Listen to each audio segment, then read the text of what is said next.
خير الخلق كل فإن فضل رسول الله ليس له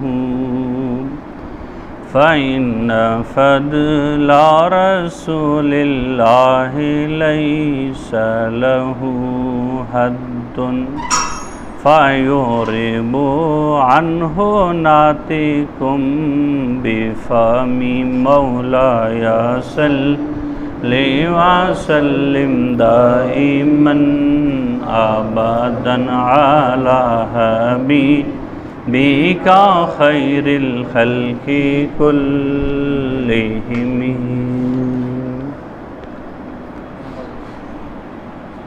آج کے درس میں جو آپ نے شعر سماعت کیا قصیدہ بردہ شریف کا نیا اس کا مفہومی ترجمہ یہ ہے کہ فَإِنَّ فَضْلَ رَسُولِ اللَّهِ لَيْسَ لَهُ حَدٌّ، کیونکہ رسول اللہ صلی اللہ علیہ وسلم کے فضائل کی کوئی حد نہیں ہے. فَيُعْرِضُ عَنْهُ نَاطِقٌ بِفَمِهِ، کوئی بڑا فصیح اللسان انسان بھی آپ کی تعریف کما حق کو بیان نہیں کر سکتا. یعنی حضور کی حمد و ثنا اور حضور علیہ السلام کی تعریف و توصیف کی کوئی حد نہیں ہے. کوئی بڑے سے بڑا یہ کہے کہ میں کما حق کو حضور کی شان بیان کر دی، ایسا وہ کبھی کر سکتا نہیں ہے. ایک اور شاعر نے بڑی خوبصورت بات کی، کہا ما ان مدحت محمدا بمقالتی لیکن مدحت مقالتی بمحمدی. کہتا ہے کہ میں حضور کی شان بیان کر سکوں تو یہ میری مجال نہیں ہے. حضور کے ذکر خیر سے میں اپنے کلام کو خوبصورت کرتا ہوں. اور اعلیٰ حضرت نے اس کا یوں ترجمہ کیا، تیرے تو وصف اے بے تناہی سے ہیں بری، حیران ہوں میرے شاہ کیا کیا کہوں تجھے. ایک اور شاعر نے کہا، کہاں طاقت بشر کو مدیح مصطفیٰ ٹھہرے، کہاں طاقت بشر کو مدیح مصطفیٰ ٹھہرے، مدیح ذاکر پاک احمدی جب خود خدا ٹھہرے. جب خود امام الانبیاء کی تعریف کرنے والے رب ذوالجلال ہیں تو انسان ان کی کیا تعریف و توصیف کر سکتا ہے. صرف ہم اپنے بات کو خوبصورت کرنے کے لیے حضور کے نام کا سہارا لیتے ہیں. حضور کی شان وراء الورا ہے، یہی اس شعر میں کوئی حد نہیں ہے. جتنی مرضی حضور کی شان بیان کرو، صرف رب نہیں کہنا، رب کا بیٹا نہیں کہنا، باقی حضور کی تعریفوں کی کوئی حد نہیں ہے. آج کے درس میں بخاری کی 103 نمبر حدیث سے آغاز ہے. جو اس کے اوپر باب باندھا ہے امام بخاری رحمۃ اللہ تعالی علیہ نے، وہ یہ ہے کہ باب من سمع شیئا فراجع حتی یعرفہ، کہ جب کوئی بات سنیں تو پھر جس سے سنی ہے اس کی طرف رجوع کریں یہاں تک کہ اس کو سمجھ لیں. یعنی کہ آسان لفظوں میں یہ کہ جب آپ درس میں بیٹھے ہیں، آپ کو کوئی بات سمجھ نہیں آئی تو پھر آپ عالم دین سے یا جس کا کلام آپ سن رہے ہیں اس سے پوچھیں تو پھر اس کو سمجھ لیں. یہ امام بخاری کہنا چاہتے ہیں. یعنی کہ یہ نہیں ہے بات سنی ہے، اپنی سمجھ لگی ہے یا کچھ بھی نہیں لگی تو بس نکل گیا. جو بات نہیں سمجھ آئی اس کو بعد میں پوچھیں. یہ امام بخاری کہنا چاہتے ہیں کہ جو بات سنی ہے کسی سے تو پھر اس کی طرف رجوع کریں، اگر سمجھ نہ آئے تو اس کو اس سے سیکھ کر پھر جائیں، اس کو سمجھنے کی کوشش کریں. اس پر امام بخاری دلیل لائے ہیں. قال حدثنا سعید بن ابی مریم قال اخبرنا نافع بن عمر قال حدثني ابی ابن ابی ملیکہ عن عائشہ زوج النبی صلی اللہ علیہ وسلم كانت لا تسمع شيئا لا تعرف الا راجعت فيه حتى تعرفه ان النبي صلی اللہ علیہ وسلم قال من حوسب عذب قالت عائشہ فقلت اوليس يقول الله عز وجل فسوف يحاسب حسابا يسيرا فقال انما ذلك الارض ولكن من نوكش الحساب يهلك۔ حضرت ابی ملیکہ رضی اللہ تعالیٰ عنہ فرماتے ہیں کہ حضرت عائشہ جو حضور کی زوجہ ہیں، انہوں نے جب کوئی وہ بات سنتی، جب اس کو نہیں سمجھتی تو رجوع فرماتی حتیٰ کہ وہ اس بات کو سمجھ لیتی۔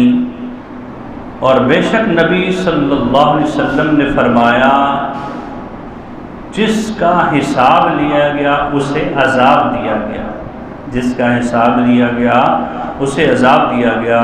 حضرت عائشہ صدیقہ رضی اللہ تعالیٰ عنہ عرض کی یا رسول اللہ اولیس یقول اللہ عز وجل، کیا اللہ نے قرآن میں نہیں فرمایا فسوف یحاسب حسابا یسیرا کہ ان قریب ہم اس سے بہت آسان حساب لیں گے؟ تو حضور علیہ السلام نے فرمایا کہ بے شک یہ حساب پیش کرنا ہے، وَلَٰكِنْ نُوكِشَ الْحِسَابَ، لیکن جس کے حساب میں جرا کی گئی وہ ہلاک کیا گیا۔ یہ حدیث کا آپ نے ترجمہ سماعت کیا۔ تو اس حدیث میں جو باب کے ساتھ مطابقت ہے، باب میں یہ کہا گیا کہ کوئی بات سنیں کسی سے پھر اس کی طرف رجوع کریں اور اس سے سمجھنے کی کوشش کریں اگر آپ کو سمجھنا ہے۔ اس حدیث میں سے پہلے ہی اوپر راوی نے یہ کہا کہ حضرت عائشہ صدیقہ رضی اللہ تعالیٰ عنہ جب کوئی بات ان کو سمجھ نہ آتی حضور فرماتے تو حضور علیہ السلام کی بارگاہ میں عرض کرتی اور پھر حضور سے اس بات کو سمجھ لیتی۔ پھر آگے ایک دلیل بھی ذکر کر دی کہ یہ حدیث حضور نے بیان کی اور حضرت عائشہ صدیقہ کو سمجھ نہیں آئی تو انہوں نے حضور کی بارگاہ میں گزارش کر کے اس بات کو سمجھا۔ حدیث کے اندر جو سب سے پہلی چیز بیان ہوئی وہ یہ ہے کہ حضور نے فرمایا کہ جس کا حساب لیا گیا اسے عذاب دیا گیا۔ تو اس کا کیا معنی ہے، کیا محمل ہے؟ تو اس کا ایک معنی یہ ہے کہ جس دن انسان کے سامنے اس کے گناہ پیش کیے جائیں گے اور اس کے کیے ہوئے برے کاموں پر اس کو مطلع کیا جائے گا، یہ اس کے لیے سخت عذاب اور مذمت کا باعث ہوگا۔ یعنی مطلب یہ ہے کہ جب اس کے سامنے اس کے گناہ کھول دیے جائیں گے تو وہاں یہی اس کے لیے عذاب کا باعث ہوگا۔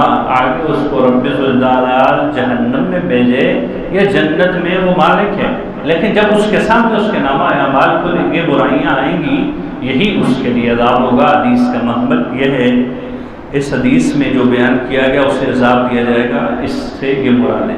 جو دوسرا حدیث کی آیت کے ساتھ معارضہ پیش کیا حضرت عائشہ صدیقہ نے حضور کی بارگاہ میں کہ قرآن یہ کہتا ہے کہ اللہ تعالیٰ بڑا آسان حساب لے گا، تو آپ کہتے ہیں کہ جسے حساب لیا گیا وہ عذاب دیا گیا۔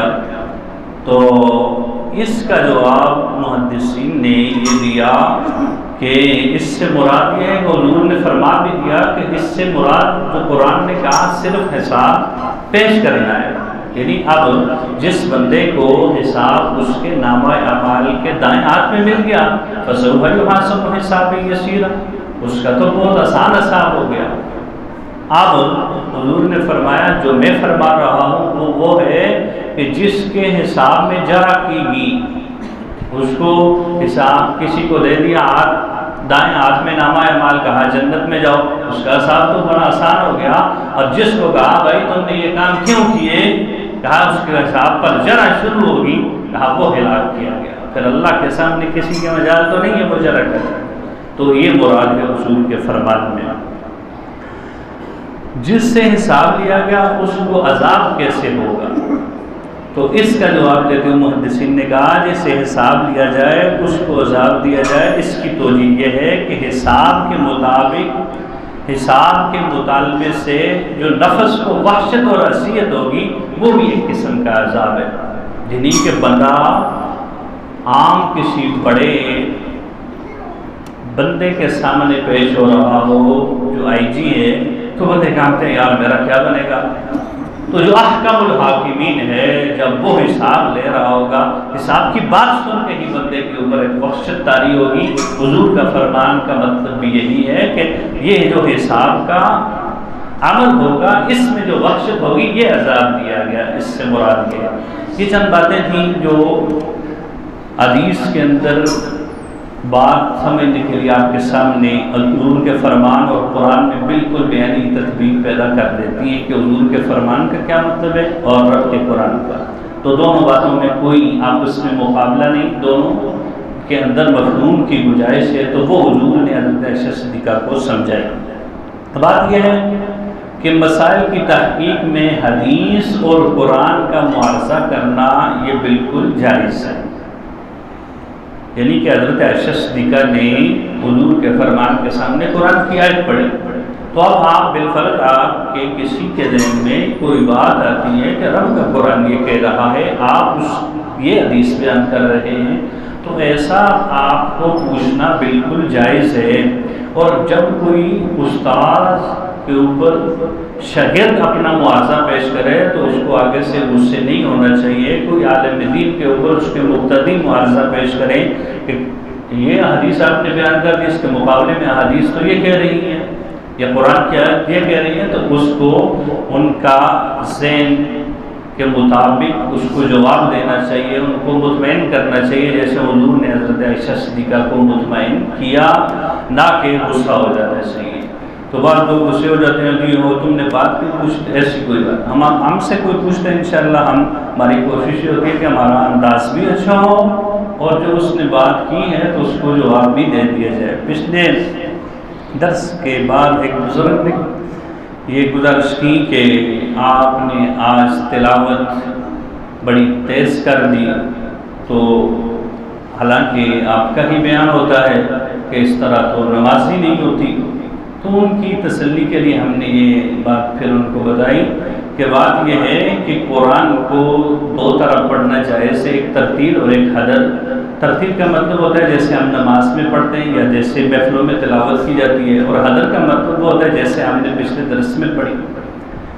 تو مطلب یہ ہے کہ بعض ایک عالم دین, تو میں نہ کہوں, ایک بندے کے پیچھے میں نے نماز پڑھی تو اس نے سورہ نصر کے اندر ہی 6 منٹ لگائے, حالانکہ اس کو فل تجوید کے ساتھ بھی پڑھے تو 2 منٹوں سے زیادہ قطعاً نہیں لگتے, پوری صحیح مدے کر کے پڑھے.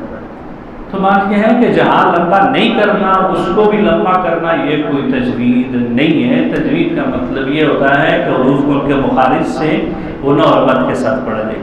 پھر جو مدیں ہیں جن کو کھینچنا ہے ان کے اندر طول, توسط اور کسر ہوتا ہے. مطلب یہ ہے کہ ان کو 1 الف, 2.5 الف اور 3 الف کی مقدار تک کھینچ سکتے ہیں. تو پھر جس بندے کو پتہ ہوتا ہے وہ اگر وقت کے اندر نزاکت کے اندر کمی ہو تو جب رخصت ہے تو وہ 1 الف کی مقدار اس کو کھینچ لیتا ہے. تو بہرحال بات دوسری طرف چلی جائے گی. تو بات یہ ہے کہ ہم نے ان کو اس طرح مطمئن کیا. تو بہرحال عالم دین کو یا کسی کو بھی جب اس کے اوپر اس کی بات کے اوپر کوئی بندہ دلیل سے بات کرے تو اس کو دلیل کے ساتھ سمجھانا چاہیے. یہی اس حدیث سے ہمیں سبق ملتا ہے. دوسرا یہ کہ یہ جو ایک قوم آج کل ٹی وی کے اوپر آ رہے ہیں اور لوگوں کہہ رہے ہیں جی مناظرے کا کچھ بھی نہیں ہوتا, حالانکہ یہ احادیث بخاری میں ابھی ہم 102 نمبر پر پہنچے, 3 حدیثوں میں معارضہ ہے, باقاعدہ باتیں ہوئی تو پتہ چلا کہ حدیث کا قرآن کے ساتھ آپس سمجھنے کے لیے معارضہ کرنا, آپس میں بحث مباحثہ کرنا, مناظرہ کرنا یہ بالکل جائز ہے. قرآن حدیث سے ثابت ہے جب بندہ حق کی تلاش میں ہو.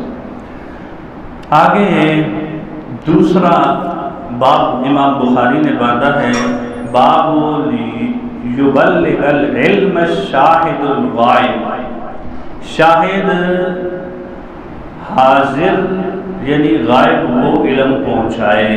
توجہ، باب کیا باندھا امام بخاری نے کہ جو بندے یہاں موجود ہیں ان کا کام ہے پچھلوں کو جا کر بتائیں۔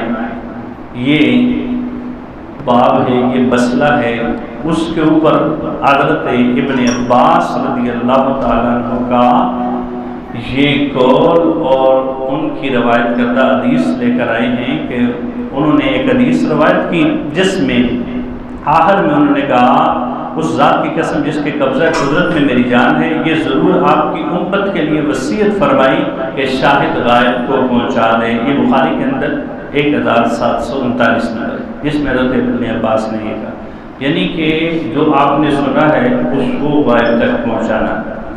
تو اس کی دو باتیں ہیں، ایک تو یہ ہے کہ پہلے حضور علیہ السلام کے صحابہ پر لازم تھا، فرض عین تھا وہ آگے پہنچاتے۔ اب چونکہ ہمارے دور میں دین بالکل پھیل چکا تو اب فرض عین نہیں ہے، فرض کفایہ ہے اس بات کو آگے پہنچانا جو آپ سیکھیں۔ بہرحال اس کے اوپر امام بخاری جو دلیل لے کر آئے ہیں وہی آج کے ہمارے درس کا مین موضوع ہے۔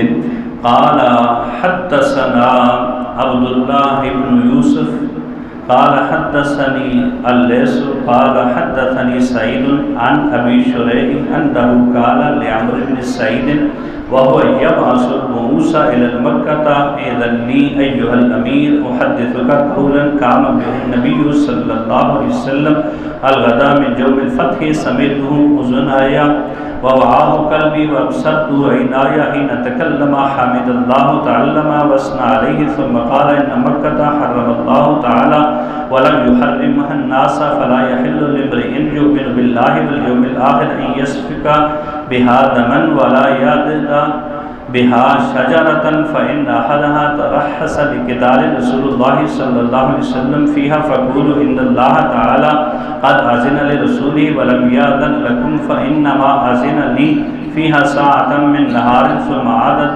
حرمتها اليوم كحرمتها بالأمس وليبلغ شاهد الغائب فقيل أبي شريح